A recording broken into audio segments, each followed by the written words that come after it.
எந்த பாவத்துல வேணாலும் ராகு இருக்கட்டும், அது சரராசியா இருக்கட்டும், சிறராசியா இருக்கட்டும், உபயராசியா இருக்கட்டும், அதெல்லாம் பிரச்சனையே இல்லை. முதல் விஷயம் ராகுவா நன்மை கிடைக்குன்னா பாயிண்ட் ராகு, அது 12 லக்னத்திற்கு போறோம். ராகு வீடு கொடுத்த கிரகம் வலு பெறணும். வீடு கொடுத்த கிரகம் வலு அடைய வேண்டும். மஸ்ட் அந்த பொசிஷன் ஸ்ட்ராங்கா இருக்கணும்.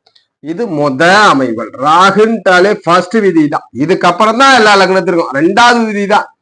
ராகுவை பொறுத்த வரைக்கும் மேஷ லக்னத்தில் ஜனனித்தவருக்கு ஒரு நல்ல பலன். இதை நம்ம நேர்மையான பலனாக எடுத்துக்கலாம். ஆனா ராகுவால் நன்மை கிடைக்கணும். வீடு கொடுத்த கிரகம் விதி வலுத்திருக்கணும் மேஷ லக்னத்திற்கு. அடுத்ததாக ராகுவோடு குருவோ சுக்கிரனோ தொடர்புல இருக்கணும். குருவோ சுக்கிரனோ இணைவு பெற்றிருக்கலாம், பார்வை பெற்றிருக்கலாம். இந்த கிரகம் ராகுவை பார்த்திருக்கலாம், ராகுவோட இணைஞ்சிருக்கலாம், அல்லது ராகுவோட ஏதாவது வகையில தொடர்புல இருந்துச்சுன்னா இந்த ராகு மேஷ லக்னக்காரர்களுக்கு நன்மை செய்கிறார். இந்த ராகுவால மேஷ லக்னக்காரருக்கு யோகம் கிடைக்கிறதுன்றத உறுதிப்படுத்த